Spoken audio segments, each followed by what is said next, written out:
Hello, good evening. It's December the 24th, 2025. It's Christmas Eve, and you're watching Wi-Fi Sheep Live.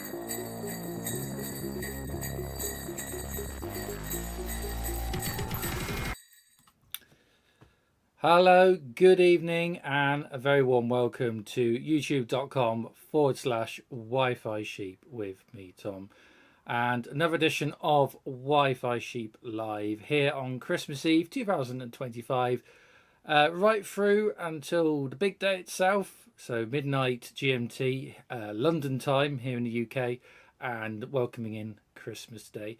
If you're joining me live, then you are most welcome, and thank you for joining me. Got a few things we need to talk about this evening. Quite a few surprises coming up as well, so it's great to have your company. And also, it's great to be back. It's been a while since my last live stream here on Wi-Fi Sheep, and I've been really wanting to get back and do the 8 till late programs, but quite a lot going on in my life at the moment, which isn't really making that possible, unfortunately. Well, not on a schedule that would be of any use to anybody. So that said, it is great to be back live with you this evening because I've missed it. I've missed being live, and it's so great, as we do traditionally here on the channel, to kind of welcome in Christmas Day, as we always do, have done for the past few years. Before I go on, I must say once again a huge thank you to our Patreon and YouTube channel members. There they all are. Thank you so much to each and every one of them. Really do appreciate all of you for sticking with me for yet another year, as you all do. It really is appreciated, and the money that comes in from that really does help the projects and the sort of future expansion and plans here on the channel, and hopefully improves the content that I can deliver to you. So there they all are. They each deserve a huge round of applause. Thank you to each and every one of you that continue supporting me here on the channel. We'll just have a look in the chat. So trolling around is saying just popping to say hi, happy Christmas, but have to pop off. Yes, most people I think won't be joining me for the entire duration. And the Imp 67 sat here with a glass of Bailey's. Oh, Christmas.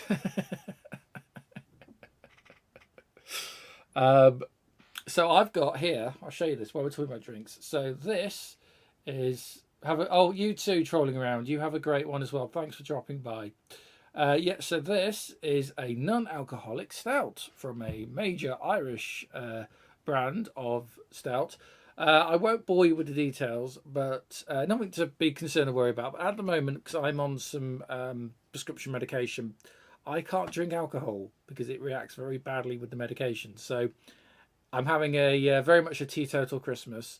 It's nothing to do with alcoholism or anything like that. So not drinking is not an issue for me. The problem I have is everyone's offering me drinks at the moment. You know, I'm going around to neighbours or friends. It's, you know, have a beer, have a glass of wine. I think I can't. I'm really sorry, I can't. So Anna, my partner, fiance, very, very kindly got me some zero alcohol stout. So I can have a drink this evening.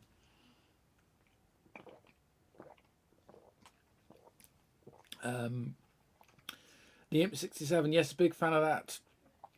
Pretty much, yeah, indistinguishable from the real. Yes, absolutely. It's actually quite good. So you can drink as much as this, other than perhaps the fat content and the sugar. So you still put the weight on, but it doesn't really affect you with the alcohol. So, Brian, evening chaps, happy Christmas. Oh, well, thank you. Great to have me back. Great to have me back. It's great to have me back as well, but thank you so much, Brian. And we've just been running Night Owl again.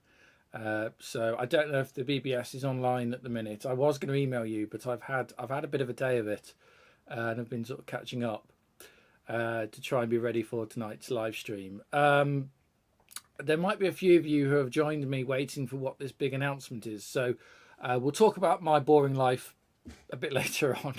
But I wanted to announce this. So if you've been a Patreon or YouTube channel member, you're probably already aware of what's been going on. But I have been working pretty much since the summer, or actually a bit before that, on a brand new project, which I've been launching here, or going to launch tonight here on Wi-Fi Sheep.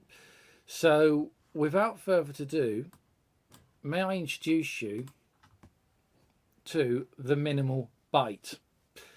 The first part is a brand new hobbyist computing and electronics newsletter, a full colour e-PDF download, and it's from cover to cover, it's 28 pages, and it's basically a new publication that I'm producing to support a new kit electronics project or product that I'm also going to be launching very shortly in the new year. It does a number of things. It gives me a new editorial outlet, if you like, to explore some of the things on paper and in print that are different to if we did it in audio or video. It also gives me the opportunity to say huge thank you to a number of my Patreon and YouTube channel members. So if you are in the general support and downloads tier on Patreon, or in the mid support tier on the YouTube channel members, then the MinimalByte issue 1 is now available to you. I would say for free. It's not for free, but it's a way of saying thank you for your continued subscription and support. So it is available at no additional cost to you this evening. All you have to do is head over to theminimalbyte.co.uk. This is actually what you'll find, and it takes you to a sub-page of Patreon.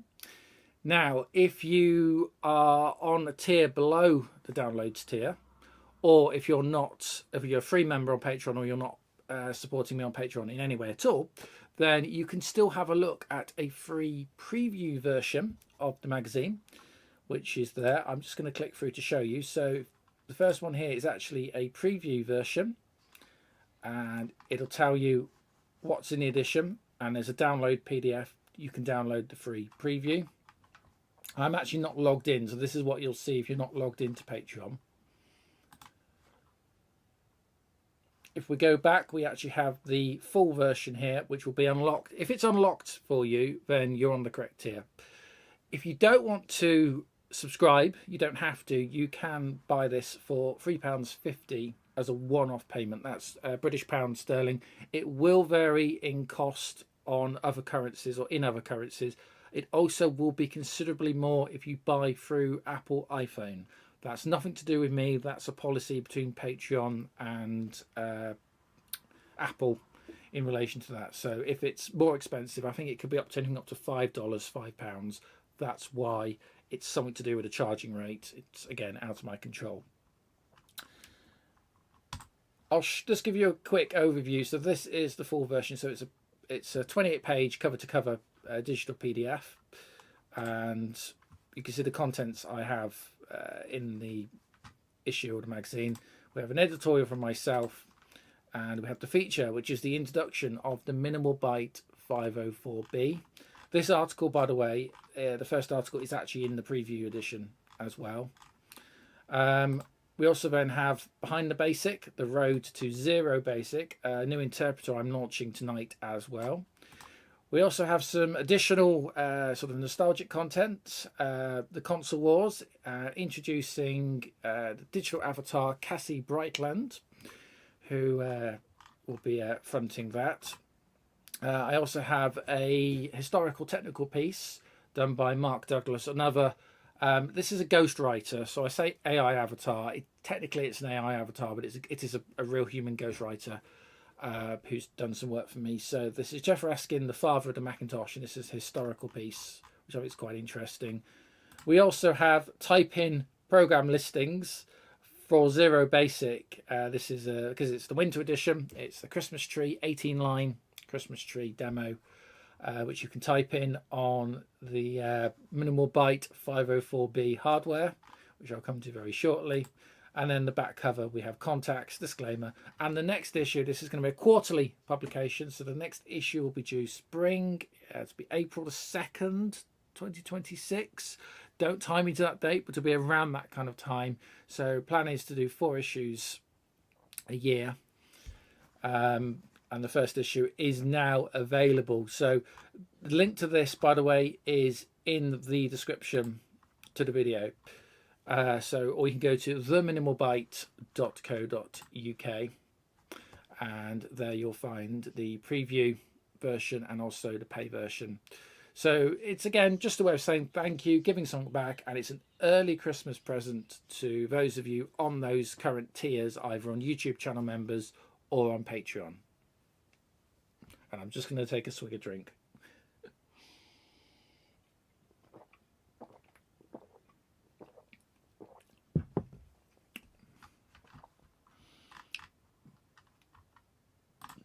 Okay, so I said that was part 1. This is part 2 of what I'm launching this evening. So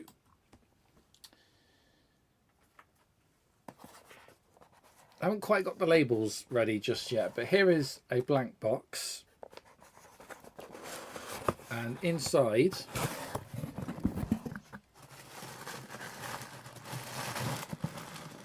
is the parts of my new kit. And here is the actual production PCB for the MinimalByte 504B, which is a new twin-sided kit, 8-bit, genuine 8-bit computer running a brand new interpreter called Zero Basic.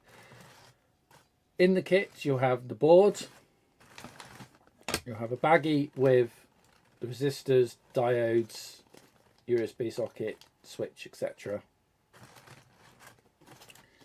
The actual board, now these will be opened. Don't be alarmed if these are opened in the kit. They have to be opened because they have to be flashed with the interpreter. And this is, it's a clone Arduino Nano. It's the Atmega 328P architecture, so it's 8-bit AVR architecture. We've used it loads of times before on a channel for other projects, but it's a brand new Nano microcontroller. Some kits will have these soldered up, some won't. It just depends on the stock at the time. So some will need the all everything will be included, but some will require assembly. Others may be pre-assembled like this already. That's just the microcontroller, by the way, not the whole kit.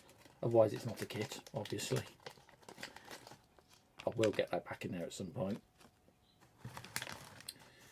Battery holder. The whole system is designed to run on a 9-volt battery. You can run off a 5-volt USB supply, like a phone charger, iPhone charger, that kind of thing. But you can also run from a 9-volt battery. And what makes this different from anything else I've done before is it actually comes with a screen, a 1.8-inch OLED TFT flat screen, which is included in the kit. The kit will also have a single A4 sheet, which will have instructions and QR codes for the full manual. The manual for it, which is again a digital PDF download. The manual actually includes 10 type-in listing programs. So that's the kit. What I've got for you now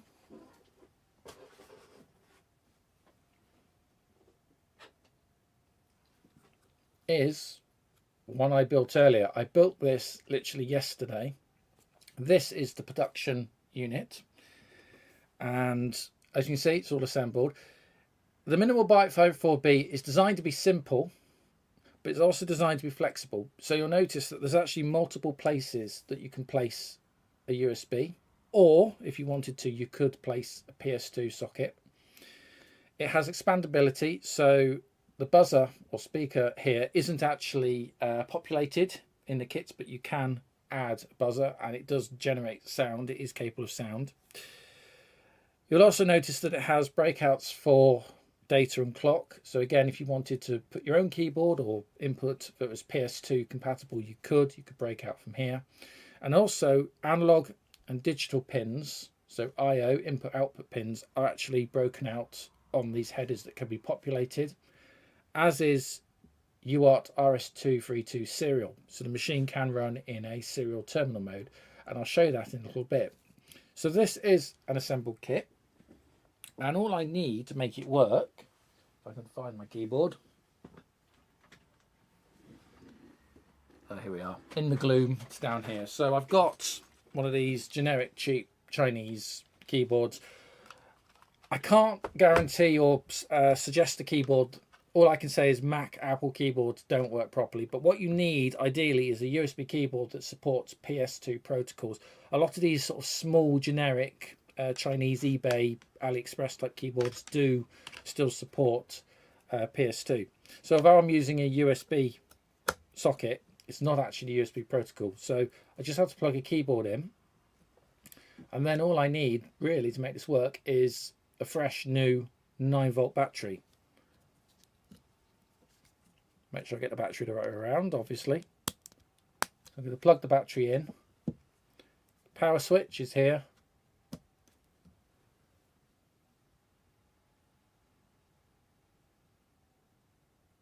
And there we go.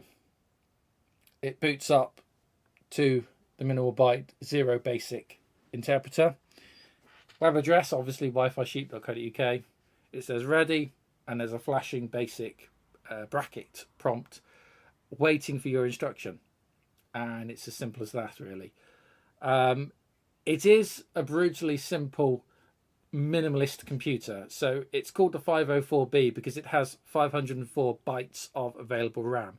It is running 2K, 2000 bytes of RAM, but you'd be amazed how much a video display chews up. So that's why this thing's been optimized. I've spent months optimizing this to get the most I can, and it's roughly translates to 18 lines of basic at between 28 to 32 characters per line. You can bridge lines together, so you can do quite a lot with it.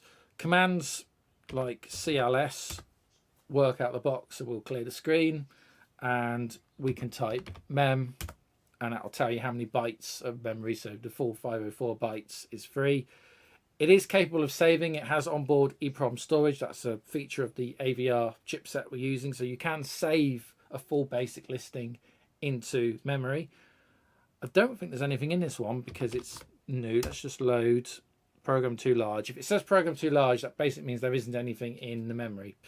But we could save a program. So the simplest program we can do, again, I always do demos and they'll crash on me now, but we'll say 10. Print, by the way, is shortened to question mark. There isn't a print statement. It's question mark. And then we'll quote hello. Oops. Backspace, by the way, works. No problem with that. So print hello. 20. Go to 10.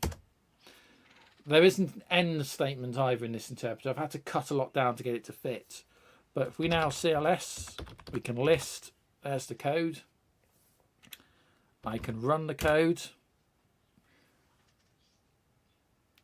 And it will just keep looping hello until I hit escape. It breaks. I can save the code. There you are, program saved. Now if I hit reset, it'll take a moment. There we are, it resets the computer. That will lose the code. If I go list and mem, you can see we're back to the full 504 bytes of RAM available. But if I now go load, program loaded, now if I list, there's the program back again, and mem, and it's bytes free is 489 bytes free, and if I run the program, it'll run again. Now, what's different about this from the previous sort of Tiny Basic or Project Rio type stuff we've done before on the channel is those all used one of the off-the-shelf ports that's been floating around of Tiny Basic for the AVR chipset. So it was a C interpretation of basically Tiny Basic. And I was hitting the ceiling with that quite quickly. So what you're watching here, this basic interpreter is completely brand new. It's not using anyone else's pulled source code. It is written entirely from the ground up. So it's completely proprietary to myself. And that's what makes this really exciting, is I now have my own complete standalone basic interpreter.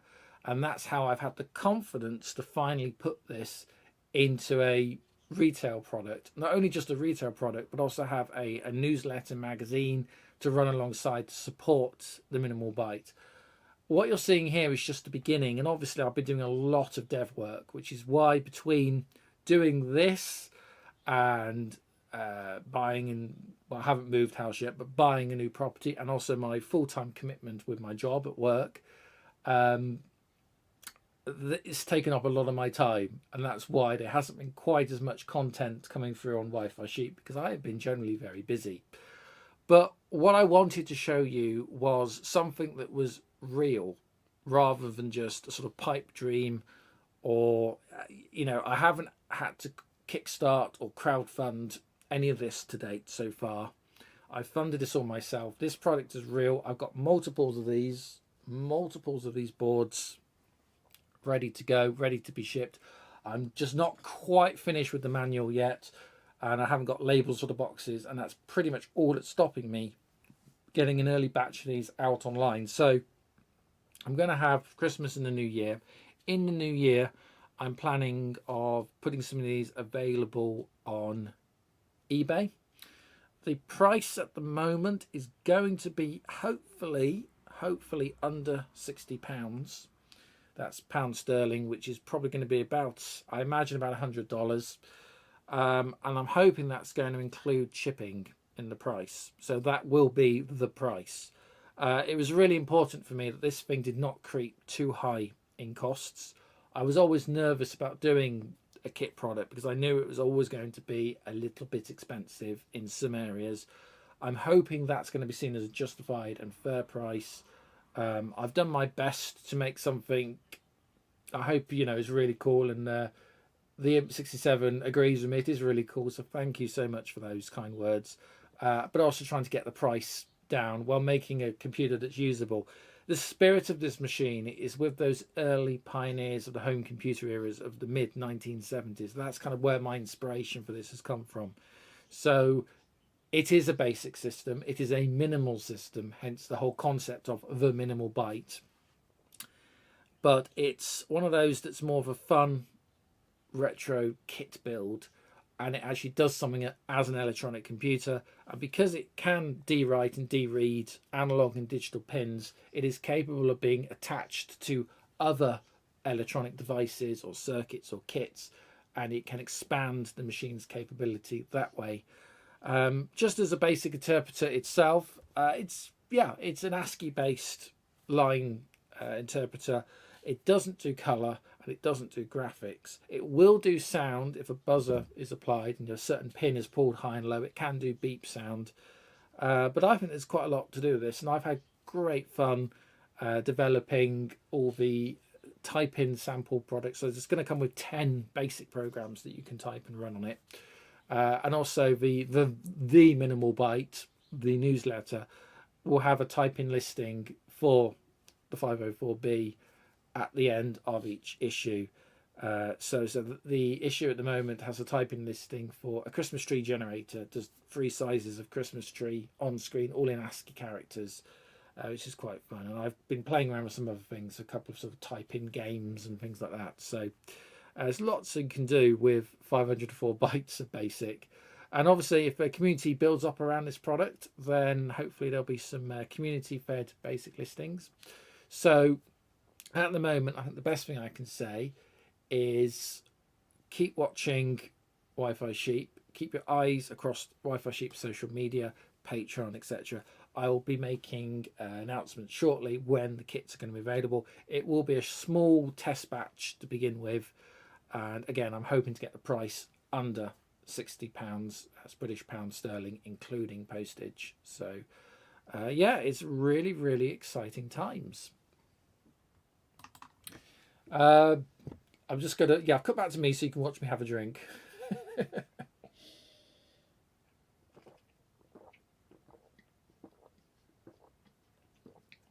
I just wanted to introduce the product and the magazine now, because I appreciate some of you will have joined purely for that. So if you have, don't burp on the camera. If you have joined me for that, then obviously thank you very much and you're most welcome. So quite a bit going on with that. So this is the MinimalByte in its kind of pure form. It can do more than just this though. So I'm going to turn this off. You can just power it down. Oh, Per Computers, happy Xmas, mate. Thank you so much. Thanks for dropping by. Great to have your company this evening. So this is the base product as you'd build it. And if I just get a blank board again to show you, you'll see that it actually has, under what would be the screen space, it actually has spacing for additional components, because you can set this up if you don't want to use the screen and you want to use it as a board for a computer build and you want to run it into a terminal. So you want to have a screen, a full keyboard, a screen, or whatever you want to do, or if you want to use it with USB only keyboards, then you can actually use this. I'm just going to move out of the way and show you. This is a slightly earlier prototype board, so it's a little bit different in size, but it's electrically exactly the same. So this was an early prototype. I've already done a prototype run of PCBs, which I then changed up. So this is the original, which has got pin headers fitted so I could drop components in or out. You can see it's a little bit smaller because I expanded the space down here to give slightly better connectivity with connectors. But other than that, it's electrically identical. But you can see this one has this area populated. If this area is populated and you don't want to use the screen, then you don't need these resistors in. These resistors are only in because I put a header here, so I pop the screen in. And it does actually run the screen. It would still run the screen. But this version is connected via RS-232 serial to something to act as a video terminal. In this case, I'm using a good old original Raspberry Pi 1. These things are fantastic for this, and it's running PyGFX, which is probably no surprise to you. If you're familiar with especially Project Rio and Tiny Basic 4 Color, we actually did away with the black and white systems and actually had a full video color system. So what I should be able to do, and I'm a bit nervous because this probably isn't going to work now you're all watching because of Sod's Law, I should be able to put my keyboard as now USB into this Pi. Watch what I'm doing, by the way. I'm still going to power the whole system off a 9-volt battery. And so you can see what's going to happen. I'm going to plug HDMI in. Okay. Now, in theory, the whole thing should just run off this 9-volt battery, including the Raspberry Pi, he says. Make sure the battery is the right way around. Okay. If I now power up, this one has the buzzer so you can hear the sound. You see how it's now powered both itself and the Raspberry Pi? And hopefully, there we go. So this is what you get if the machine runs in terminal mode, and it will know if it's running in terminal mode because it will say terminal mode on the screen. So this is running just a straight RS-232 serial at 96 baud. So you don't have to use PyGFX. It is rigged to run with the PyGFX, which is a free bare metal terminal emulator that I'm going to be supporting. It's free for everyone to use. It was originally designed for another Z80 kit product, but basically we've been sort of coalescing around it for a few years now. So hopefully, yes, my keyboard has worked. Just have to remember to have caps lock on. This is now running as a USB keyboard, so theoretically, maybe not on the original Pi because it suffered with some voltage issues. Excuse me, I'm burping now, which is not good. It suffered with some voltage issues, but theoretically it should be able to run Apple product keyboards if you wanted to. So if I now go CLS, it does actually work. It will clear the screen. So it does mean if you wanted to build, and one plan I do intend to do is to build new wedge type 70s era looking computers, maybe in cheaper foam board cases, or maybe get some plywood together and make a proper, varnished 1970s looking case. I don't know, is there anything in the memory on this? So by stock, no. Let's just see. I can't remember if there's anything. Might be a program in. Let's have a look. Oh, there is a program in. What's the program? Oh, it is the Christmas tree demo. That's cool.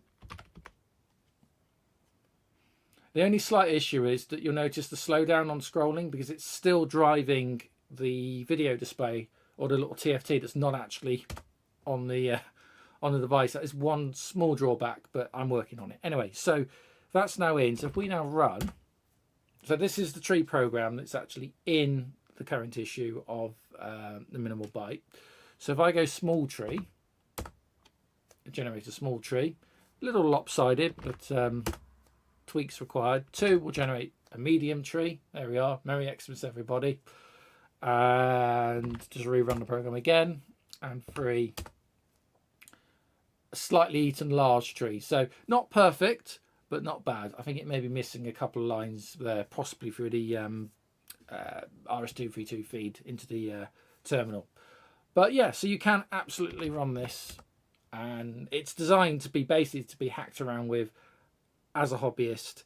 And if you want to build your own little wedged computers, or want to package it into something, or 3D print yourself a case, it's certainly things I'm going to be looking at for the product. And that's why I wanted it to not only have its own screen and run completely standalone, but also be able to plug into other things like terminals. And you don't have to use PyGFX. You can use I think it's FabGL Lab for ESP32. There's a really good VGA PS2 based terminal, or you can use, there's one for the Raspberry Pi Pico, which again does VGA. I think it does HDMI now as well, and that's USB derivative. But personally, I just like using this one because it's quick, it works really well. And yeah, and everything you've just seen, including the Raspberry Pi, is all been driven from a 9-volt battery. I haven't plugged anything into the mains, other than obviously the capture card through the HDMI.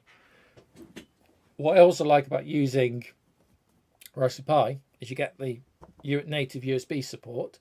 By the way, you could still plug in here. If it's PS2, you could plug in here, or you could plug the native USB in here.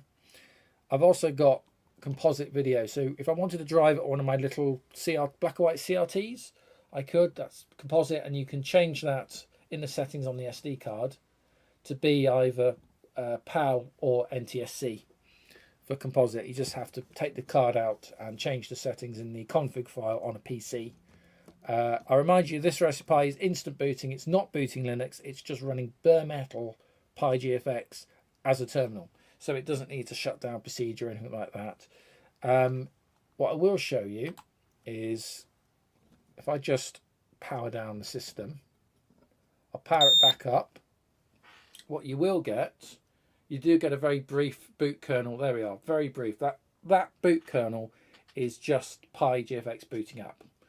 So there's a moment's delay while it does it, and then it's straight through into the MinimalByte Zero Basic terminal. So the version of Zero Basic at the moment is 3.9b. So we've gone through quite a few versions of this in development to get it to this point, where it's ready for public demonstration and distribution. It's a risk. I'll be honest with you. It is a risk producing, making a kit. I was so reluctant for so long to do a kit computer. But I just think that things have now developed, in my understanding and the technology, to actually build something that I'm actually proud of and would be willing to sell. And I've managed to do this. This isn't boasting. This is just facts of where we are at the moment. I've managed to do this without needing to crowdfund. And partly I've done it just off my own back out of, sheer determination, and also partly I've done it with some of the funds that come in so kindly through the sponsors, through the ad revenue from Wi-Fi Sheep, and also from the Patreon and the YouTube channel member backing. So that's what I've been using to develop this, and also obviously the magazine as well. So just having a quick look in the chat. So where are I? Per Computers, love your channel, Tom. I'm a RISC-OS dinosaur. Oh, bless. RISC-OS. Oh, we love RISC-OS. RISC-OS frustrates me. It's not really RISC-OS' fault. It's the community frustrates me sometimes. But no, we love RISC-OS. Always will do. Even though I keep saying I'll walk away and I'm not doing things for it anymore and I'm not supporting it, etc., etc. Always come back to it. Always do. For those of you that don't know, you probably all know now by now, RISC-OS is a native British operating system, the first and original operating system for the ARM architecture, and it originates off the back of the BBC, the Acorn BBC microcomputer system. So the very first versions, although RISC-OS never ran on the BBC, the Archimedes that succeeded the BBC, which was the first series to switch from 6502 to first and second generation ARM CPUs, had Risk OS, and the first versions, I think codenamed Arthur, were almost like a graphical user shell, a bit like Windows 3.1, that sat on top of this sort of Acorn MOS machine operating system. And it was all intertwined with BBC Basic that was still there, and is still there today in the modern OS. So, so yeah, I actually know my BBC is it's not there at the moment because I took it to Cambridge, and for the Retro Computer Festival in November, just gone. By the way, for those of you that said hi and came to the exhibition, thank you so much. It was honestly amazing to meet so many of you. I had a really good show. I know in the video, have you seen the video for it, where I'm just like walking around Cambridge in the rain, going, I can't park near the hotel, I'm hungry, I'm wet. Another storm, and I drove there through this blooming storm. It was great fun. No, it doesn't look like it. In that video, by the way, I'm fighting a really bad cold. So I'm trying not to be ill. I should have been, by all rights, ill that weekend, and I nearly called it off because I was like on so much, like Lemsip and paracetamol and whatever else, that's legal, obviously, just to try and fight my way through it. But, I'm glad I did because I really enjoyed that show. Maybe I'm just getting an old hand of it now, but it didn't feel that stressful. Some of them early shows have been like, oh my God. I did that on top of buying a house and obviously having a full-time job. For those of you that aren't aware, I work as a technician, and I also double up as a teaching assistant, and I actually do some lecturing at a major university here in Shropshire. In fact, Shropshire's only university.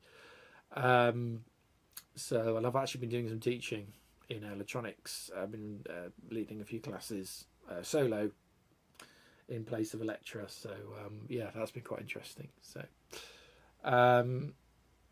let's just have a look on the chat. So where are we? Brian Martin, very impressive, Tom. Where'd you get all the time to do all this?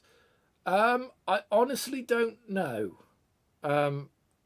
I suppose I've had the time because I've not been doing as much video content for the channels, and poor Wi-Fi Sheep channel 2. Need to go and show it some love. I've not done an update on it in over a year, and I've got content ready to go. And yeah, so I haven't quite been doing the video content I wanted to do. I've not had the time to sort of, or I've not felt sort of well enough isn't the word, but I've been too tired basically to commit to doing a live stream. So there hasn't been a regular 8 till 8 program or live stream so far. So that's kind of where the time's been taken, and I really wanted to get this basically for Christmas, ready for Christmas. I was hoping to get the kit out for Christmas, and it just haven't met the deadline. It still needs a little bit of work to get it there, but the magazine is ready. Or I say magazine, it's a newsletter, is ready. And as I said, just because I'm going to keep pushing it all night until you're fed up with me talking about it, if you are in the mid-support tier on YouTube, or if you are a Patreon general support and downloads tier or above, I should have said that, if you're above that tier, you also get access to it as well. So the first edition of the MinimalByte Hobbyist Computing and Electronics newsletter from me here at Wi-Fi Sheep is now available. 28 pages cover to cover, and it's there available for purchase and download. £3.50 from Patreon. You can buy it as a one-off if you want to, and I would like to encourage you because it all helps to support me and the channel. Plenty of projects and things ready to do, basically. Plenty of projects and things to do on the channel, and obviously on the newsletter as well. So the Wi-Fi Sheep channel will also be supporting this, especially as we now have, where are we? I've lost my cameras. There we are. We now have a new computer to play with. So oh, here we are. So, sorry, I've been distracted by the chat. Yeah, don't talk to me in the chat while I'm talking, because I read the chat and then I lose my train of thought. Where are we? Andrew, hello to you. It's gone past midnight. Of course, it will have gone past midnight. If you are ahead of us in Europe or beyond. And I know when we did 8 till 8, sorry, I should just point out, I've stupidly positioned there's a light just here, so I can't see half my screen. So I can't see the button to split the cameras without kind of looking. So that's why I'm fidgeting. Yeah, so basically, yeah, if you're obviously ahead of us, so if you're GMT +1 or 2, which most of Europe is, and I did have, Andrew, were you New Zealand? I can't remember. Are you who I'm thinking of? So Australia, New Zealand, it's like clearly the next morning. So I should probably say Merry Christmas to you all. If you are watching me on actual Christmas Day, then wow, thank you. Thanks for dropping by and saying hello. If you're watching from North America, you were obviously behind us by quite a few hours. So it'll still be early, late, mid-ish. That's a stupid thing to say. It'll be, hang on, I'm thinking East Coast time. New York will be hang on, where are we now? So we what, 7 o'clock, 8 o'clock at night, something like that. But yes, I'm just saying, yes, it is New Zealand. Wow. Thank you for coming back. It's been a while. I said at the start of the live stream, I said I've missed doing these actually, and I dearly would love to be back to doing a regular 8 till 8 again, and I have every intention in the world to be back doing it with you, but it's time at the moment. And one of the big things that's come up is obviously in October I actually bought a house. So you might remember back from the 8 till 8 live streams that we were, myself and my partner Anna, we were trying to buy a house, our first house. So this house I'm in isn't mine. So we're quite fortunate that it's say the word spur house. It's like, who has a spur house? No, it's a complicated setup really, but this is the family home. This is my parents' house, and my mother is ordained church minister with the Methodist Church, so she's a reverend. She carries the reverend title, the Reverend D. Williamson. And as part of that job, you get a vicarage, or what they call a manse, in the Methodist Church. So my mother has a place to work and live. My father is now retired and lives with my mother. So they have a church house to live in permanently, full time, for the duration of my mother's placement. She's currently in North Staffordshire sort of district, and is the supporting minister there. So you can appreciate, if you are a church minister or vicar, you're very busy over Christmas and New Year, as my mother has been. So that explains why there is an empty house that I can live in, and we've been very fortunate to have this space for the amount of time we have had. But it is limited because my mother is shortly going to be retiring, and you don't get a free church house when you retire. So they'll come back to this house, which means myself and Anna does actually have to leave. And so we took the opportunity, though we have got like 3 and a bit years we could stay here, we took the opportunity to buy a house. We're very fortunate that we were able to actually buy a house finally. So I have bought a house up the road in Telford. So I'm based here in Shrewsbury, central Shropshire. Telford, which is one of the larger metropolitanised areas. There's no city in Shropshire, so I suppose Shrewsbury is the county town, but Telford is probably the larger kind of metropolitanised area. And we've managed to buy a house there. I was actually in the house, or the house we bought today. I wasn't meant to be, but basically I bought a shell of a building with 50-year-old condemned electrics and 50+ old gas back boiler sort of heating, which is not allowed nowadays. It's illegal, and it was all got condemned. So I've had to, after buying the house, the first thing we had to do is rip the thing apart, and I've had a new boiler system fitted, and I've just literally the start of this week, the electricians finished a complete and total rewire of the house. So there's no carpets, the walls have barely got any plaster on, it's just trunking cut out of. I've got holes in ceilings. Basically, it's not habitable to live in. So we're quite fortunate that we can still be here. It does mean that possibly this could be the final, especially the final Christmas edition, to actually come live from here. It's a weird scenario because here, as in this space, this room will probably continue to exist for the next 2 years, because it's going to be a while before I'm ready to move production of Wi-Fi Sheep over to the new place. The reason I bring this up is I'd like to show you a couple of photographs. Just bear with me. I believe it's... I should have labelled these better. That one? No, that's work.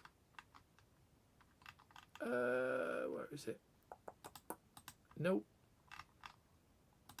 Ah, there we are. Okay. Nope, that's one for later on. Right. Sorry about that. You think I'd be more organised. So this is actually the garage. And this is kind of looking one way towards the garage door. And this is kind of looking back towards the bulk of the room. It's not as big as it looks, but this space I now have available, and the plan is to build a whole new workshop and studio. I'd imagine that's probably about 8 foot wide by 16 foot long. It's not a huge space, but it's certainly bigger than what we've had previously. It's still full of junk, and there's cabinets and bits of house that we're ripping out that we're putting in there. But basically I'm going to plan to try and board all this out. You can see the new boiler, combi boiler's gone in at the end there. New LED strip lights, they're all new, so this is all part of the new wiring. And you can see the heating pipe work in the insulation running along the ceiling, along the side there. All the cupboards you see in there are all coming out, and I'm going to try and like box out the space. But it does allow potentially for a completely new studio to be built.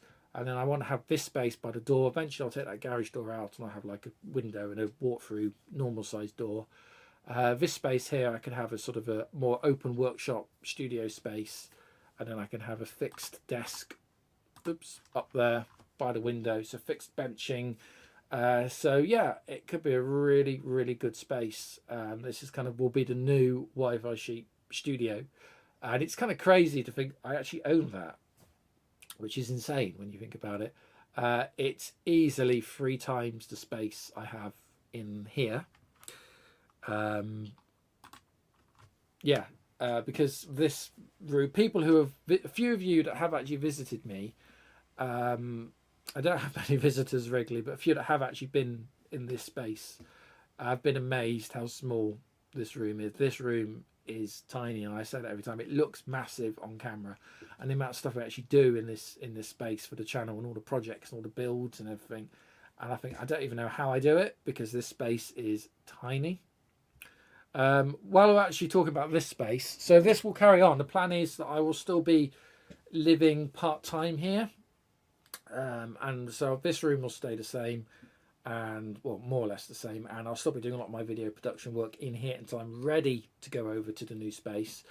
Just if we do any live streams, especially next year's Christmas and New Year's, it's highly likely that they'll be coming from a temporary setup in the new house where I'll be living most of my time. Anyway, so yeah, some Christmas gumph. I've also replaced my, you can see that? No, hang on, perspective. There we go, right there.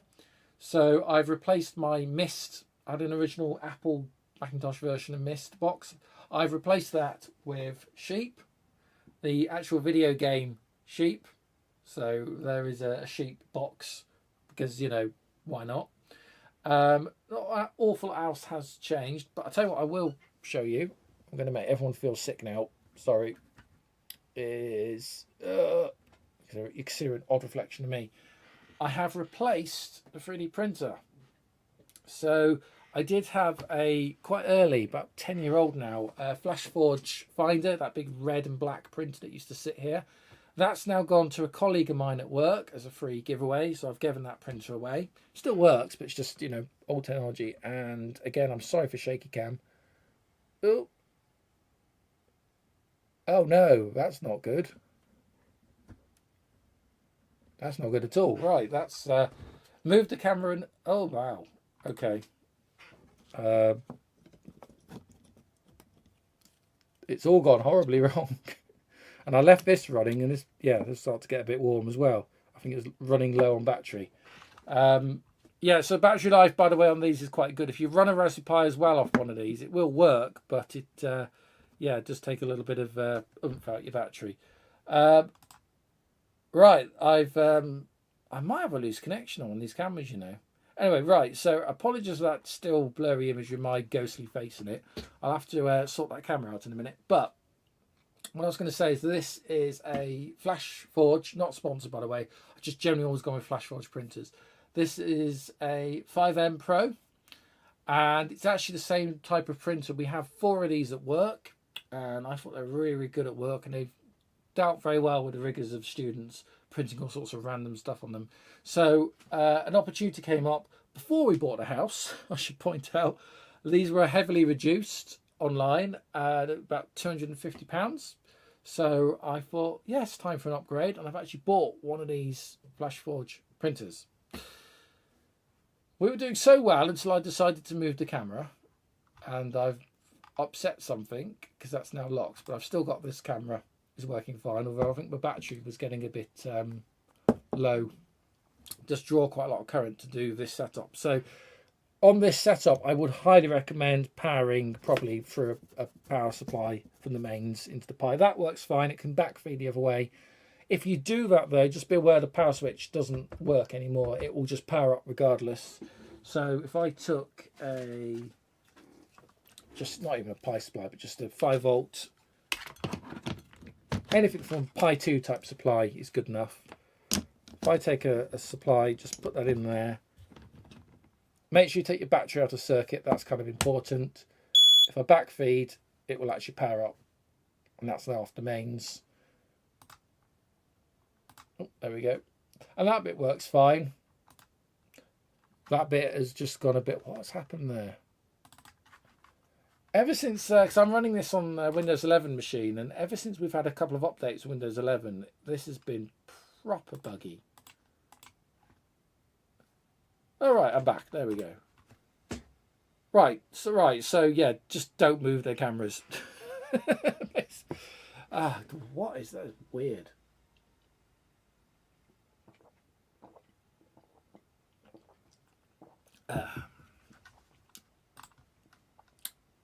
Yeah, so that's kind of what's going on with the house at the moment. It's been quite an adventure, and that's kind of why I've not had the time to do the content of the projects. And we'll say, oh, good evening. Right, yes, hello, good evening, Mr. Fribble. How are you? Merry Christmas to you. How are you doing? I haven't spoken to you in a long time. I've not rang you up in a long time. So it is, I should explain, this is the current maintainer of, Peter Halkins, yes. I didn't know if you wanted me to say who this was, but yes, Peter's a good friend of mine and is current maintainer of RPC EMU, the RISC PC emulator. For a number of platforms, mainly for PC. I've been too busy since I've been full time, but I often used to ring Peter up for all news, gossips, and commiserations over the world of RISC-OS. But we won't go there tonight. But I hope you're keeping well, Peter, and thanks for dropping in. Great to see you this evening. I'm just about holding it together here, but as we've just learned, you may have just seen we don't move the cameras because it seems to upset things. I blame Windows 11. But anyway, where were we? Yeah, so basically what I was just saying is I've got a whole house to try and rebuild. So my weekends and any spare time has been kind of sort of taken up with that, and I've been desperately trying to get like Wi-Fi sheet projects and stuff done at the same time. So that's why there's been a sort of slight noticeable slowdown of things. As things hopefully get a little bit better, as I said, I hope to be back with a full regular scheduled live stream. I did wonder about doing a kind of like a half, like, you know, once every 2 weeks, minimalist type live stream, you know, perhaps not with all the bells and whistles, just to get something on there. And I thought maybe doing that off Wi-Fi Sheep Channel 2 as a kind of compromise, and maybe doing it like midweek or something as well. So there's a couple of ideas floating around, and I'll kind of see what sort of things look like in the new year. Anyway, as you're still here, I hope you're still here, Peter. Back to photo time again. So yeah, those are the images I said of the new garage space. Down here, sorry, we're going to do a bit of trains on 2 now. I went train spotting the other day. Oh, we got wrong pictures. Where are we? There we go. Right. Okay. So, very quickly, this is in Oswestry, which is kind of like North Shropshire. It's kind of almost on the Welsh border between England and Wales. This is a private line that was formerly main line. It's not anymore. It's now run as a private railway. And I sort of peeked over the fence here at the station. The station was actually operating because they were running Santa specials down the line a little way. But I was more interested in this collection of wagons.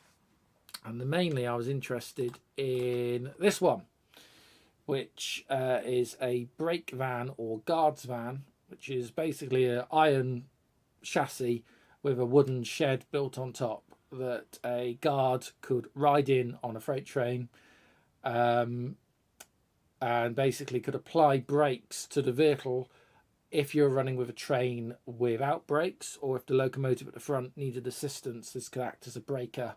Or if the train broke apart, it would act as a sort of safety vehicle. The reason I'm interested in this vehicle, this particular brake van, is this used to be dumped for over a decade in the local permanent way depot here in Shrewsbury, and it sat on the main line. It was dumped in about 1991, I think, and it stayed there well into the 2000s, when it disappeared when they actually rebuilt the Shrewsbury site. This is at Suttonbridge Junction. Coleham Yard was rebuilt with a shed for housing of Network Rail Class 97 or 37 locomotives. So the brake van and all the old wagons that were dumped there disappeared. And I was really pleased that the Cambion Railway Society, that own the site at Oswestry, bought this brake van, got it on a low loader, took it from Shrewsbury to Oswestry, and they've actually repaired it, and it's actually back out now being used, or in this case, as Peter's identified, on a civil engineers train. I actually think, just go back to the other two. So the other two wagons, that's coal in the top of them. So I think they were using it. I think it's coal. I'm sure it's coal in the top of it. You can see there's a very small, behind the blue water tank, there's a small diesel mechanical Ruston type shunting or switching locomotive. There's a similar brake van at LMS design next to it as well. But no, I was just really pleased to see that. So I always take photographs of stuff I find interesting. So I appreciate most of you won't be interested in that. But hey, it's Christmas and I'm just sharing you, there you are, some train spotting pics. Most people would just pass that by, wouldn't really think anything of it. And I'm like, that's interesting. It's just nice to see a vehicle that I've kind of photographed and stared at for far too long, I'm going to admit, for over a decade. And it's nice to see it kind of preserved and not burnt out, because it is a wooden box, so not burnt out or, you know, scrapped. Where are we? Some of you might have just changed the subject. Some of you might have already seen this image. I did post it on for YouTube channel members and Patreon backers. This is an experiment with AI, as well as all the other things I've been doing. I have a paid subscription to ChatGPT, and that allows me, it gives me some API calls for ChatGPT, and I've also been trying to do some direct teaching and training with it, and I've been trying to teach it to basically produce avatars, which is what we've used for the MinimalByte magazine. It's not all AI content. I must stress, it's not AI slop. AI has assisted heavily in the construction of the magazine, but also the construction of the MinimalByte with the new interpreter. But it does need a lot of hand holding and guiding. It's not, if you don't know what you're doing, you won't get any results out of it. but it can be extremely useful as a development agent. But one thing I was trying to train it to do, just out of curiosity, was to see, could it possibly, at some point in the future, although I don't think I'm going to go down this road, but could it sort of replace me? Or could I have an avatar version of myself that could join the avatars or the ghostwriters in vision? So I trained it on some screenshots and some video of me doing this sort of live stream or the videos. The girl or the woman sitting next to me is Cassie Brightland, who's the avatar tech journalist. She is based on a real person, a friend of mine that's not Anna, but a friend of mine that stepped in, and I've sort of been training ChatGPT on her to create this avatar. So, and then we're sort of seeing, right, could we get to a point where the two of us could sit in the studio, the workshop, and it's only a single frame, so it's not a video, and you can see it's kind of got things, but it's a little bit, well, the image is a bit weird, it's a bit distorted, it's a bit sort of minimalist in a few areas. It's got my old FlashForge printer there. It's sort of caught the red of it, but it's not quite right, and it's an interesting image. It's had a good go. It's had a really good go at trying to get it right, and it's got me nearly. But try to train it on myself. So I've been giving it obviously photographs and feeds just to see what it could do, and it's close. Although I'm not sure I've got enough fingers. If you look at my hands, I'm not sure that's right. I got 1, 2, 3, 4. I think I'm missing some fingers somewhere. On Cassie holding the mug, that's better, although that handle is massive. So it's interesting. And you just cut back to me. You can see what I've been trying to. I'm going to try and move this camera without breaking things again. There we are. That's not right. There we go. So yeah, you can see the kind of the InVision stuff I've been giving it to train on, and what we've actually got as a result is, yeah, it's not bad. But that table, there's no way you could sit like that around the desk I'm at. It's bang up against the wall, and you can't see that. I'm sorry, I'm not going to move the camera because it will cut out again. But yeah, so it's an interesting experiment, and I've got a lot more experiments like this going on. If I would use AI content in the videos, probably not really. Maybe things that AI has produced, possibly, or done with my direction. So bits of code, maybe some visual images to help illustrate something, perhaps. But complete replacement for me, that I don't have to sit in front of cameras and you can just listen to an avatar of me. Probably not really. Probably not quite there. It's interesting now. I don't know. I'd be interested to see what people think in the comments about this. I know some of you will just have strong feelings about AI as a whole. Personally, myself, I see it as a tool, a very, very useful tool that has allowed me to kind of punch way above my weight. It's been extremely helpful with projects here for Wi-Fi Sheep. It's been helpful at work. It's even been helpful with my model railways and trains. I've been able to ask it model railway questions like, will this body fit on this type of chassis? And it's actually been able to find answers, and it's actually been quite accurate, which has been a genuine surprise. So yeah, I might be interested to see if anyone wants to chip in with any thoughts. Yeah, it's interesting. It's a bit freaky, that image. I'm very, very used to looking at myself and listening to myself now, so I'm not like, oh, I can't look at myself on camera. Obviously that would be a bit of a problem for trying to be a YouTube content presenter. But even looking at that, it's like, yeah, it is sort of me, but it's not quite right. It's interesting. Anyway, yeah, interesting what your thoughts there on that. I've messed this I'm sorry, I've really messed this camera up.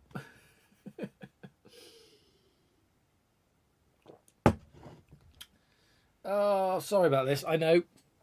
Sorry, this is absolute thing you do not do. And I did a technical broadcasting degree when I was at university, and you don't mess around with cameras live on air. We're back in focus. Yes, there we go. Is that better? That feels a little bit better, possibly. There you are. Slightly wider shot now, so this makes this room look even larger because of the fisheye on the lens, and it's not. But let's have a look in the air comments then. So what we've got, Peter. It seems AI is okay for abstract stuff, yes, where there may be many correct answers, but anything needing precision or exact results is very hard to, very hit and miss. Yes, I found that it's constantly needed hand-holding and feeding. It can do some really fantastic stuff, but you kind of need to know what you want. Or so, for example, C code, trying to do writing C code with it, it's very arrogant. It goes, oh yes, this is the correct answer, and you look at the code and you're like, this is garbage, and you have to tell it why it's garbage, and then it'll go, oh, you're quite right, and then it will kind of change and so it can do some amazing work for you, and it can speed up your productivity, but you still have to, as I said, hold its hand and go through things step by step. It's not, if you don't know what you want, or you don't know how to go about creating it, especially with things like code, it's not going to generate what you want straight away, or what it will generate probably won't work that well. But I have managed to use it for some real success. I mean, one of them has been an AI assisted magazine. There we go once again. And the other thing has been, this has been AI assisted. So that's how I now have my own basic interpreter that works. It's because I've had AI assistance in the creation and development. Going back to my slightly creepy picture. Peter's just saying, you look very furniture polished. Yes, that's true. I think what it's done is what's weird is, right, this desk is not actually varnished. I don't know why it's got this kind of like veneered varnish look. And then it's got, that'll do, and it's got spread it all over everybody. Yeah, that was the best it could do, and that's on the pay subscription model, with more time than I'm going to admit in trying to teach it and train it and giving it all sorts of input material, photographs, video. It's watched a lot of Wi-Fi sheep content of me sitting here, and that absolutely was the best it managed, without messing it up spectacularly or looking too horrific to share. That was the most neutral thing we got out of it. Yeah, it's a little bit too shiny. You can tell it's not quite right. But it's close. And hopefully a little bit of time it might get closer.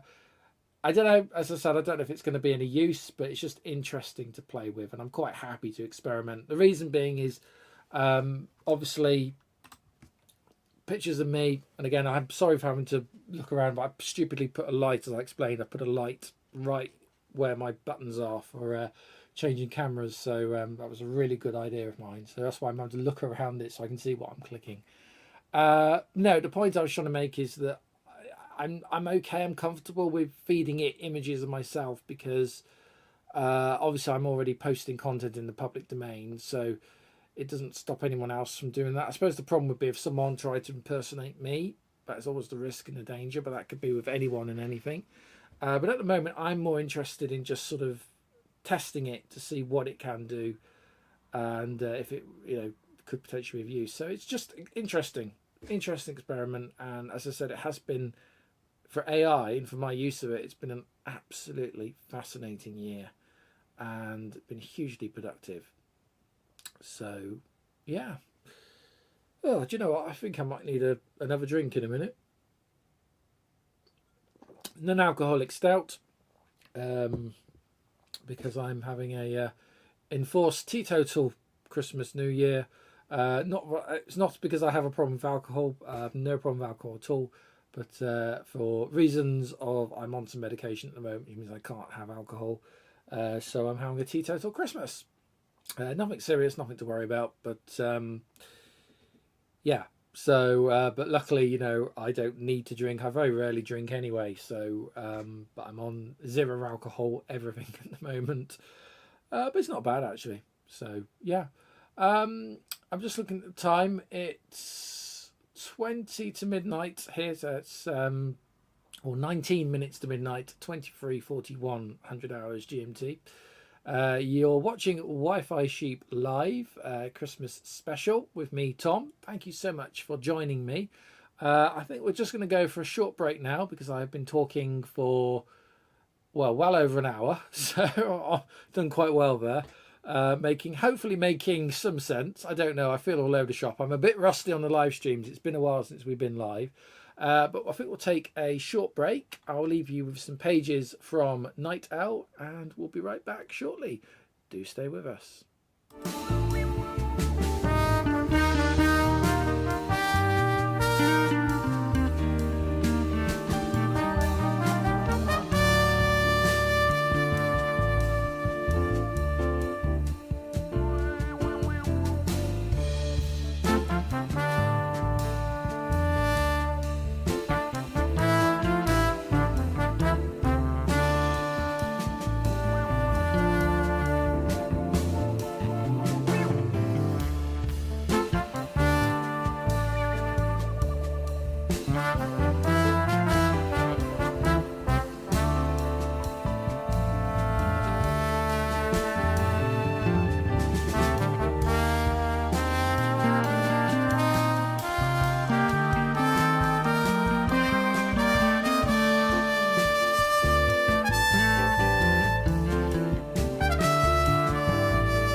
And we're back. Thank you very much for sticking with us here on Wi-Fi Sheep Live at Christmas.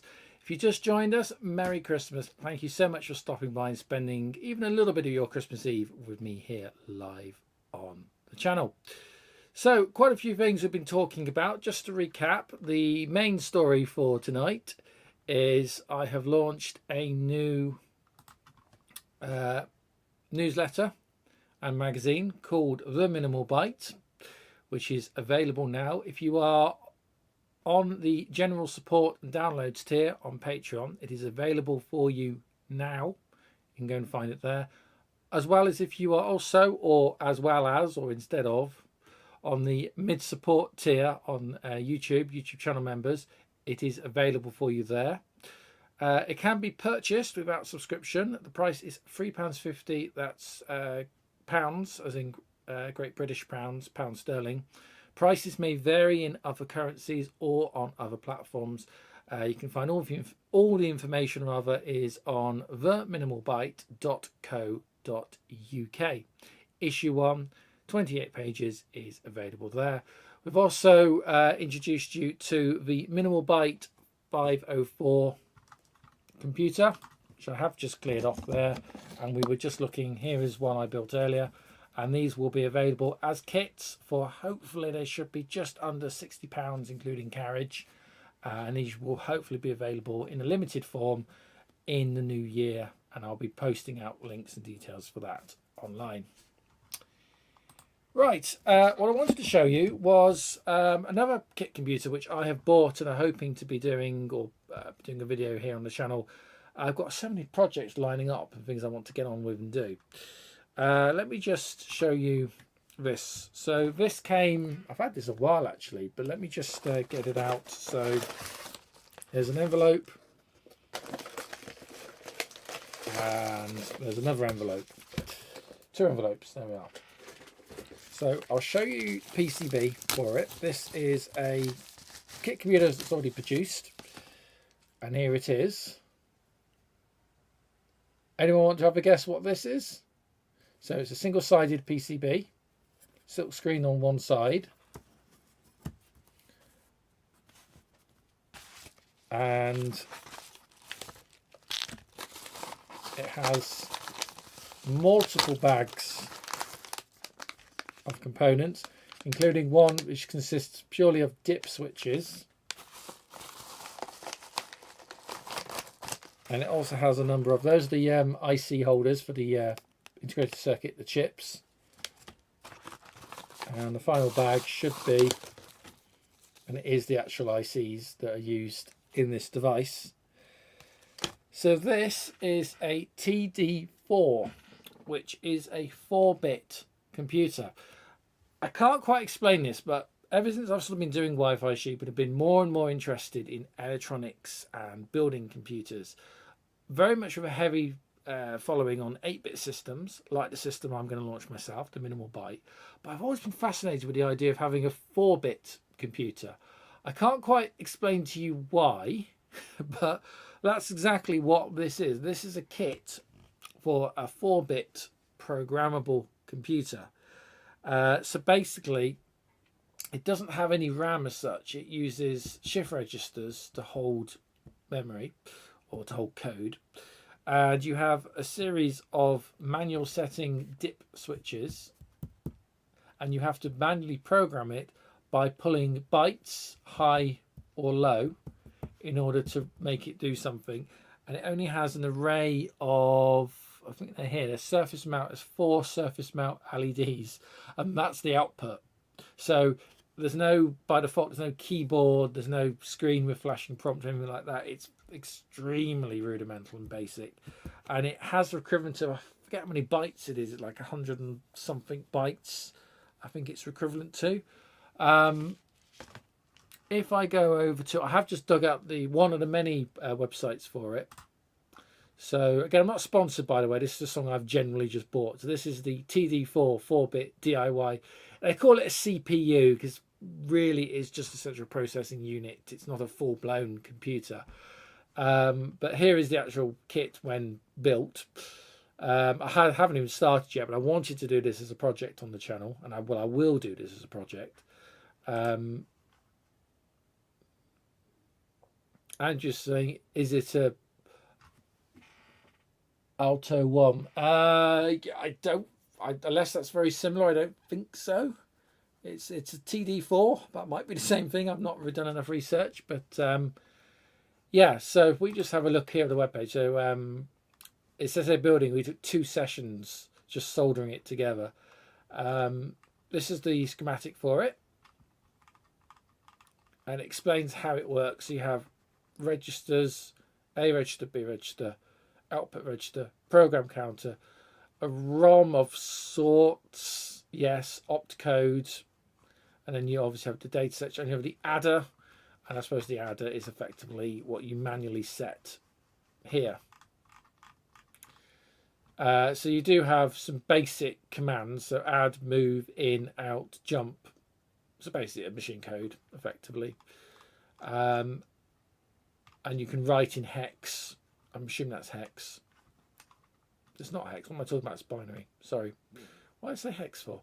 Anyway, you get the idea. So you can write basic programs. Not in BASIC, obviously, but it explains how it all works. And the carry, flip-flop, registers, and some simple program instructions. So you have to set the bits by pulling the switches high and low to create the binary values. And you can get it to do something. So simple flashing, for example. So this will probably be the website, the guide I'll use. I think I did buy from AliExpress. So it's not hugely expensive, but these sort of mass-produced Chinese things generally aren't. But it does literally come in a few bags in a padded envelope. It was about 50 quid originally, so yeah, you can buy the bits, or yeah, you can buy it soldered for 50 quid, but yeah, but bearing in mind I'm not logged in, so God knows what the carriage would be to get it into the country. But it's interesting, so that's obviously a project I hopefully will be doing here on the channel. It's going to be fascinating. And you can actually set it up. So they've actually done some setting up with Python for a simulator and simulator, assembler and simulator in Python. So it might be theoretically possible, if that's the case, that the MinimalByte computer might actually be able to interface with this. So possibly. But yeah, it's just one of those things I've always sort of wanted. For some random reason, just kind of cool to have a 4-bit computer. So there is the beginnings of one, and yeah, God knows how long that's going to take to solder. It's quite an impressive, just the PCB on its own is quite impressive, to be honest with you.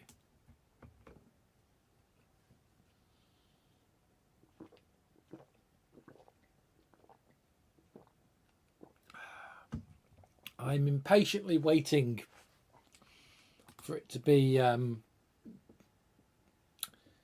midnight here in the UK, Greenwich Mean Time. It's 23:58 at the moment, and I just want it to be midnight because then it's Christmas Day, which you know, I'm sure you've all exactly the same. As a child, it's like, oh, Christmas was amazing, etc., etc. Or hopefully it was. And as you sort of get older, especially through teenage years, and then into like a full-blown adult, having to do adult things, you're just like, oh God, it's Christmas, and we all have to make an effort and pretend we're being jolly and happy. And it's like, I don't want to be jolly or happy. I went round to my neighbours earlier on this evening to give some cards out, and they're asking about the house, and we sort of sat there having a very adult conversation about mortgages and conforming certification of, you know, electrical supplies and things like that. It's like, yes, I thought, oh God, that's my life and conversations on Christmas Eve now. Anyway, with literally going up to 10 seconds to go, and it'll officially be Christmas Day, and we'll have made it.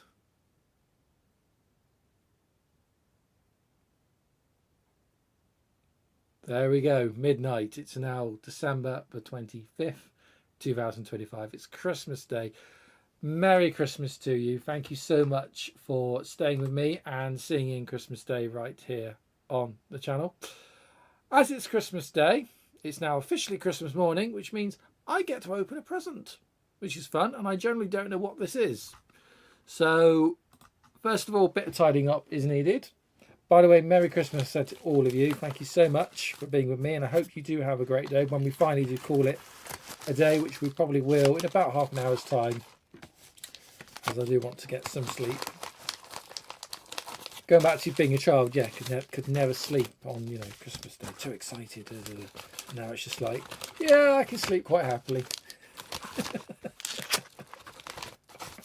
It can wait. Let's just pop that away.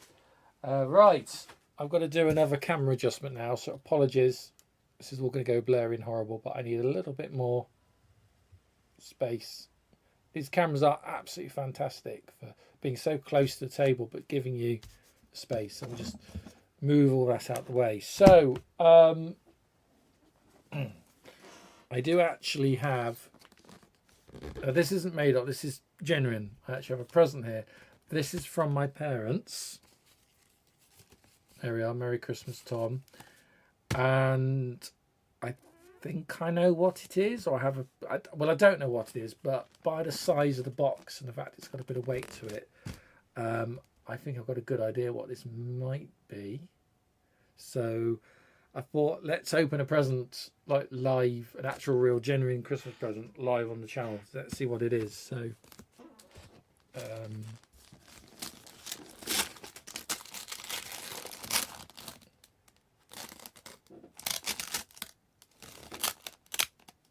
oh, hello. I think I might have it upside down.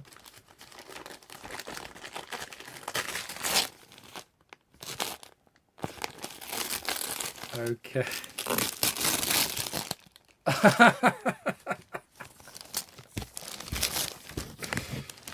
Oh, wow.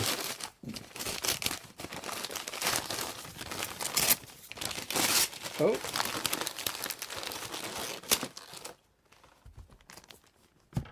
Would you look at that? The Spectrum. That wasn't what I thought it was. Oh goodness, look at that. Oh, wow. So the Spectrum is from Retro Games Limited, the same people who did the C64 and did we covered a few products like the C64 Mini, C64, and I've got down here somewhere, I've got the Atari 400 Mini that they did. But when the Spectrum came out, I kind of thought, no, I'm good. I'll pass. But I certainly wouldn't say no to be given one. Ironically, it's because it's basically a Linux ARM box inside. It's nearer an Acorn machine.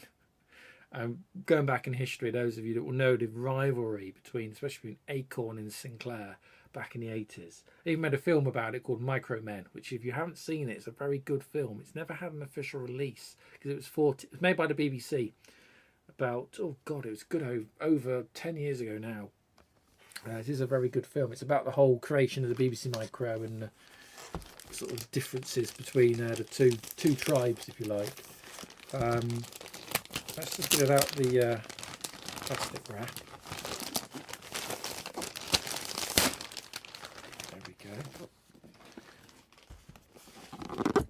Here's the back of the box. So 48 games included. Yeah, so things like Manic Miner.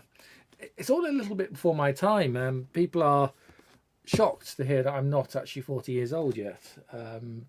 So I kind of grew up in a kind of very much through the 90s, and I grew up in a kind of an 80s hangover.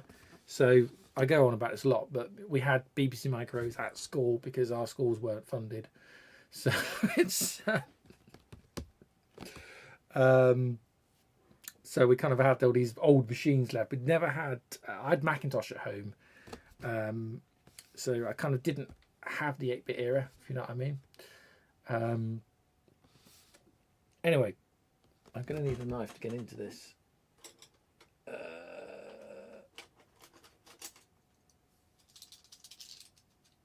Got a really nice manky knife that we'll use. So just looking here on, where are we? The M67. I bought myself one of the new Commodore 64 Ultimates. So a Christmas present to myself. Do we need to do we need to argue which one is better? Interestingly, you should talk about the Ultimates. So I am aware of that, and I'm not. I'm not really personally interested, because I've kind of been clinging on to the C64, and you know about my battles to get the C64. My C64 came out with me to the it was on display, exhibited at the Cambridge Retro Community Festival this year, and you might remember I've done a mod on it with a USB-C supply, because the USB power supply broke on it. Effectively, it's just an ARM box. Nice case though, but I'm kind of thinking I might go down the road of the BMC64, and I might, if we get time, I'll come back to that. But let's just have a look at this.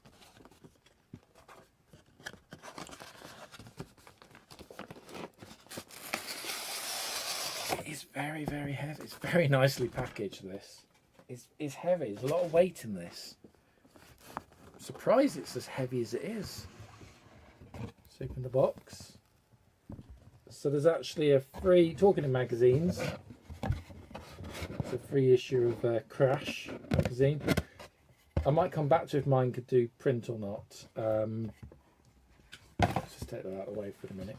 And here is the machine itself. So they obviously didn't have the Sinclair license, which I think is still owned by well, it was BCIB, but it's probably now, like, the Sky got bought, so it's probably Comcast.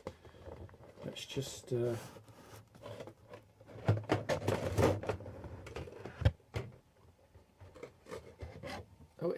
it's got some weight to it. It is nice. Let's just take that to one side.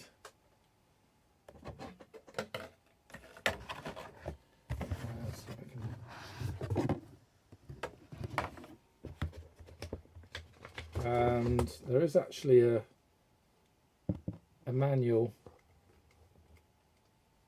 That's nice. I've actually included at least, well, it's part of a manual. Most of it is just like 2 pages of English, and then it's other languages, but it's done with the original. The original manuals were sort of like that. I know that much. And then we've got this. Right, that's the box. We've got this piece with the nice, that's a nice touch, the rainbow down the side. It is nice. It's a nice thing. I'm not going to lie to you. It's a really, really nice thing. How does that open?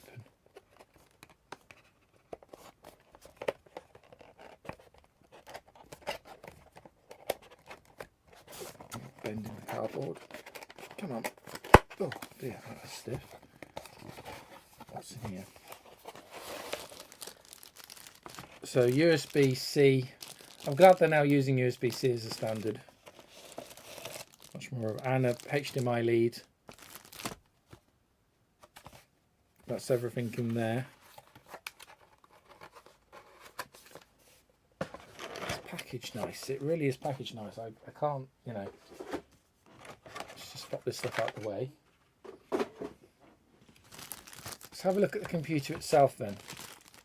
Probably shouldn't put those on top of the keyboard, because those are connected to the PC, and they'll make bad things happen on the stream by hitting keys. So here it is, the retro the Spectrum. Okay, fair enough. Generally working rubber keys. All of these seem to rock on my table, and I think it's my table isn't quite straight, because I had this when I did the original unboxing of the full-size C64, and it rocked, and I thought it was warped, but it's probably not warped. It's just my my table. So this is actually a metal plate. You thought that might be plastic, but no, it is actually, I think is it metal? It feels metal. It feels metallic. And obviously quite a bit different on the back. Very, very shiny. And yeah, there's a few little scuff marks on it already out of the box. Power, HDMI, lots of USB, home screen. That's the underside. I'm not sure if it actually has a speaker. I don't think it does, but it's got the original hole where a speaker would be. And there's the serial number of this unit. Actually, I've got, and this is one thing we can do, because normally when I do these reviews, I don't own the original system. But what I do have up here is I do actually have an original. Let me take this one without taking my set apart. Nothing crashing down. There we go. I do have an actual original Spectrum 48K. So this is a beaten up original versus the remake, and yeah, it's, I don't know if it's this hasn't, it's not got its feet, no, and this one probably has, which is why it's sitting a bit. Yes, this has got rubber feet on the back. Let's just have a look on the back first of all. So it is a little bit different from the original. The plastic feels okay. It does feel nice. So I'm not sure, because there's wherever the speaker would be. So I'm not sure what that is. Don't think these had internal sound, but well, these did, but I didn't think the retro rebuilds did. I thought it all went through HDMI. So go back to back. I mean, yeah. I don't think, because obviously, no, it wouldn't work. Let's just do this the right way around, as you can see. So you couldn't sort of swap the top of one for the other one, I don't think, not without some hacking, because you can see it's quite different on the back. The keys feel a little bit different. So obviously these are fresh. There's not a lot in it, in all honesty. But obviously this is a very used unit. It doesn't work properly, this one. It does boot from memory. But I was meaning to do something with this unit.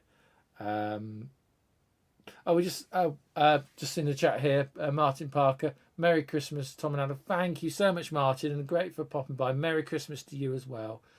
We're just examining a present. So I've just had from my parents gifted a retro for Spectrum, and we're just comparing it, because this is one of the rare occasions where I can compare it to an original, because I actually happen to have an original, which I'm sort of pleased I hung on to. Although, again, it doesn't never work properly, and it is properly beaten up. But it's not bad, is it? It's not bad at all. I do like this. It's a really nice form factor. So, and thank goodness without going to the history of retro games, I say thank goodness they didn't do a mini. There was that Vega thing they did, a Vega thing they did a few years ago. It wasn't them. It was the Forerunner company, the one that they had a lot of trouble with crowdfunding, and then directors left, formed Retro Games Limited. So the original company is Retro Computers. Two directors left, formed Retro Games, and then went and did the Commodore 64 or the C64, and have now gone to do Atari and Amiga products. I think that's all they've done, isn't it? And now obviously the Spectrum as well. I guess we should boot the thing up, really. See if it will boot up. Just going to put my original just out of the way. So I've actually got my Atari Atari 400 cable, USB-C cable here, and it's powered into a supply there, so should be enough amps to do it. Let's plug in the capture card so you can see what I see.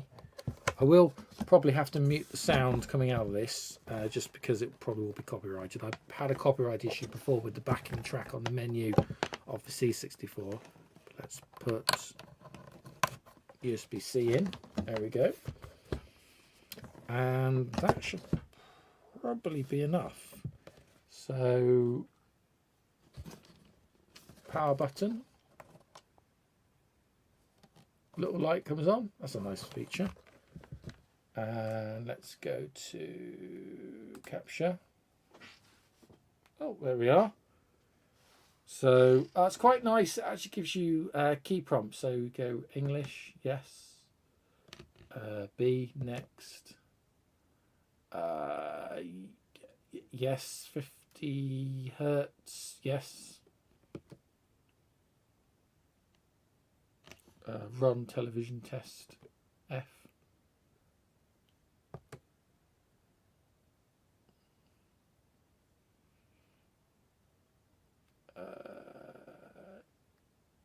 Yeah, we'll say yes. We'll accept that setting. So I'm watching it. What I'm seeing on I've got a 4:3 aspect RGB VGA display, and it's there, but it's all a bit skewed. It looks fine on the capture card, so what you're seeing is absolutely fine. But and there we are. Here are the games, and it's nice that it actually gives you the keys to press because it doesn't on the C64. So it's really difficult to navigate the system. So how do we go, left or right? Was that self-explanatory? Oh yeah, right. So amazingly, the arrow keys up here do work. So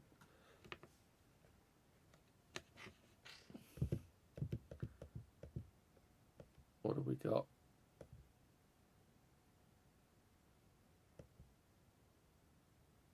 I don't know a lot of these games. I've got to be honest. You probably all do, but I'm not familiar with everything.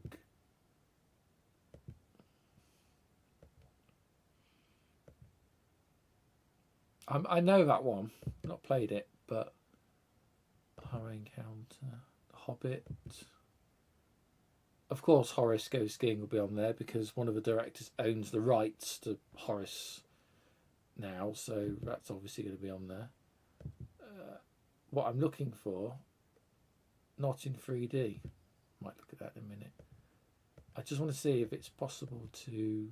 Is it possible to jump just to basic? School Days. Now that is a game I have. It was on the Commodore 64, C64 as well. School Days is actually a game that I first played on emulator on the ZX Spectrum version.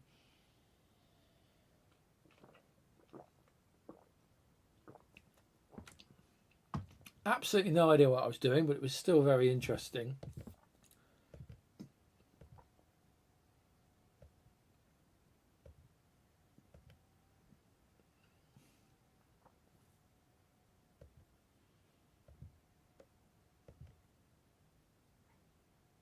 Trash Man.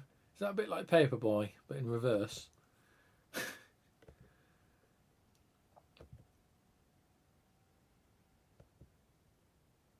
I think that's... Oh no! Oh, that one, and Attack. I've never played it, but I've seen enough of it. That's like isometric.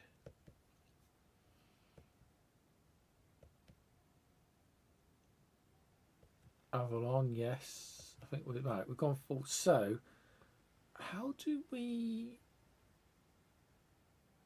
go? Space for options.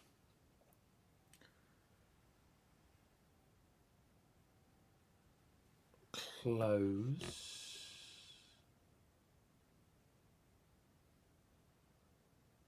Are we actually able to go into the basic for this? Or is it literally sort of a game? But I'm not sure. Because you know how the older machines, or the other machines, you could run in basic.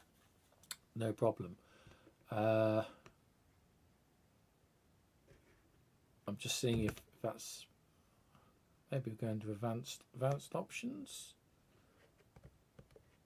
I don't know what down is. What's down?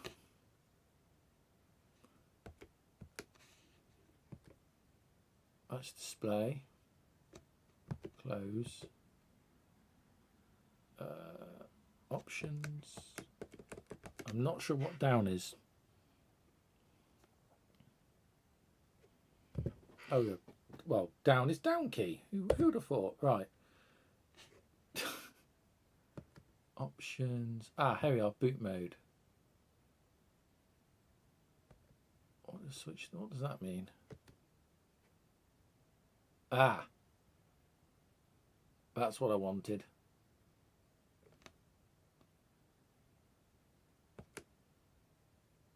Yeah. That is the basic. So it is there. So does that mean if I turn the machine off? Oh no.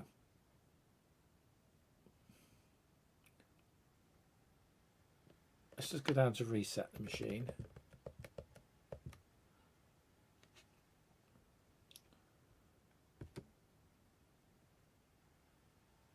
Okay, so you can have it run in sort of classic mode. So, and typing base on this is weird because you type print, then you want to do, hang on, can I do this? I can do this.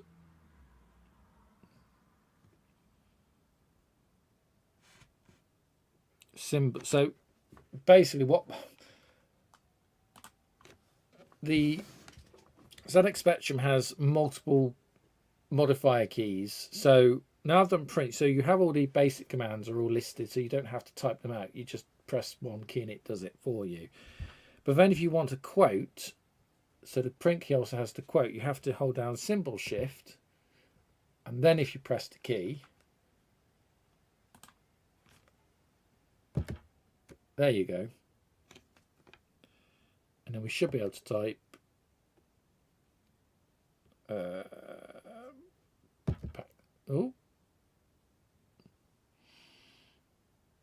that didn't work. I'm trying to go backspace. That didn't work. No, that's all gone horribly wrong. Oh no, I have to have the shift key down. Right. Shift. There we are.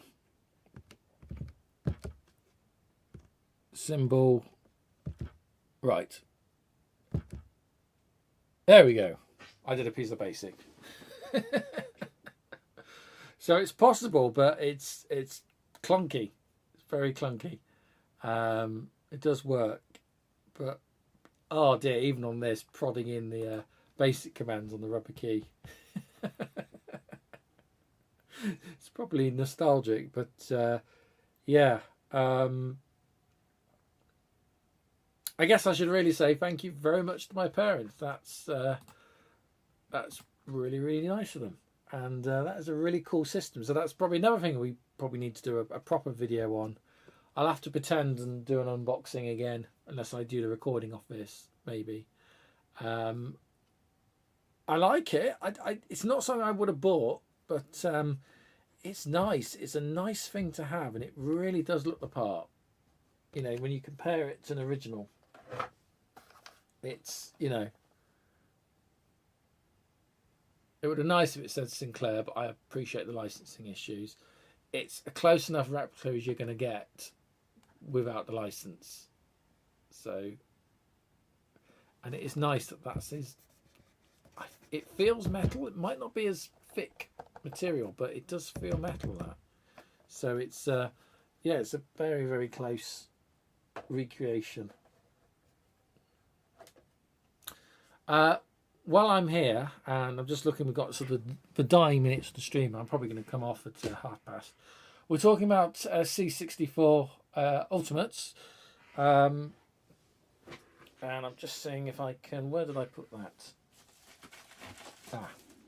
So I'm actually thinking about doing a C64 project myself, as I excuse the bubble wrap.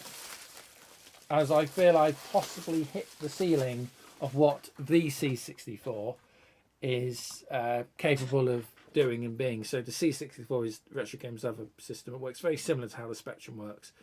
And we've done a lot with that system, but I've kind of hit the limits of it. Now, 3 options is buy a real C64. Could do. But I'm not madly keen because you do need to get, you know, spare parts and I'm not really geared up for it. So that was one option. Option 2 was to buy something like the Ultimate, which, yeah, okay, you could. Option 3 was to stick with the C64 and all its limitations and strange aspect ratios and all the rest of it, and also kind of out of date Vice emulator. 4, I suppose, was jailbreak it, hack it, run an unofficial ROM, which I could do, but you might remember the board in it is actually mounted upside down, so it's cooking itself, and they all eventually die, which is a real shame. Something that was later fixed in later revision products. Option 5 or 6, wherever we're up to, is this. This is a C64, one of the later, excuse me, sorry, I'm burping all over the place tonight. One of the later revision cases that wasn't the bread bin. And I bought this. This is an official case, and is actually clipped together. I bought this off eBay the other day, and I bought, if I can get it out, there we are. I bought this as well, which is the BMC64 adapter plate that fits into either this or the original breadboard cases, not the C64 case, but the originals like this is, with a view of building a BNC64 system. So it'll still be an emulator system based around a Raspberry Pi 3, but the bare metal BNC version, so it doesn't run Linux, a bit like PyGFX we saw earlier in the stream. It runs bare metal on the Pi board, so it doesn't need to boot to Linux. It's almost instant on, it's instant switch off, and it actually gives support for the DB9 type connectors for joysticks and original mice, which so basically original hardware support, which the C64 can't or won't do. So I'm thinking about basically building myself a custom emulator machine, and I was going to use the C64's keyboard and put it into this case because I think it would fit, and then it would be a USB adapter to plug it, because it's a USB keyboard on the C64, although it looks like a C64 keyboard, it is actually USB, and I can plug that straight into the Raspberry Pi. These boards do actually support, they have the pins there to support using an original Commodore 64 keyboard, so that is an option, but that's what I'm thinking of doing. So that will be a New Year project at some point with all the other things I've got going on in my life right now, but I want to look at building a new custom emulator C64, a BNC C64.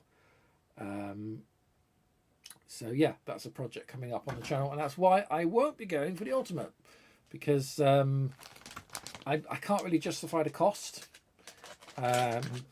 And I think I'd far rather, I get more channel content, and it's more interesting for me to build something out of all the stuff I have lying around here. And I have plenty of Raspberry Pi 3 boards. BNC64 is basically recommended to use the Pi 3. Got plenty of Pi 3 and 3B pluses. So yeah, that's going to be a project for some point in the new year. Got to find a place to put this now. Now I've taken all the bubble wrap off it. There we go. So yeah, I think that probably brings us to the end of the stream for tonight. So once again, if you've been with me from the start, then thank you so much. Been absolutely great to have your company, and sort of spend Christmas Eve and now Christmas Day. So hope you have a good night. Obviously, sleep well, don't get too excited, and have a fantastic Christmas. And I guess I will see you in the new year. We'll be back for Wi-Fi Sheep New Year's Eve. We're going to do this all again for New Year's Eve, counting in and calling in 2026 here live on the channel. So the same time, I'm going to be back on December the 31st from 20 to 30 hours, 10:30 in the evening, Greenwich Mean Time. and I'll probably be talking a little more about what we'll be doing on the channel and the sort of the direction we're going with the projects. I've already shared quite a lot, but we'll be doing a bit more with the direction we're going and the things that are coming up here on Wi-Fi Sheep.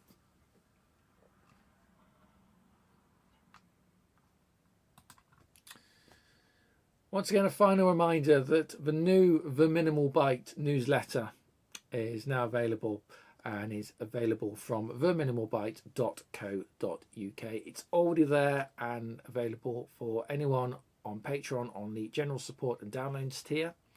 And if you're on a YouTube channel member, it's the mid-support tier is available and it's right there. Alternatively, you can purchase it directly through Patreon as a one-off fee of £3.50 per issue.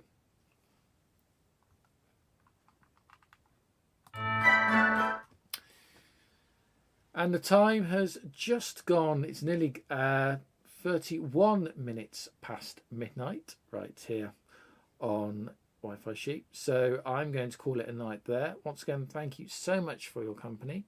Have a fantastic Christmas, and I hope to see you hopefully for New Year's Eve live stream. If you can make it live, that's fantastic. If you are watching this back on replay, then obviously thanks so much for watching it. If you haven't done so already, obviously please do consider liking and subscribing. But from me and from Anna, who is probably still awake downstairs somewhere, may I wish you a very Merry Christmas and sleep well. Good night.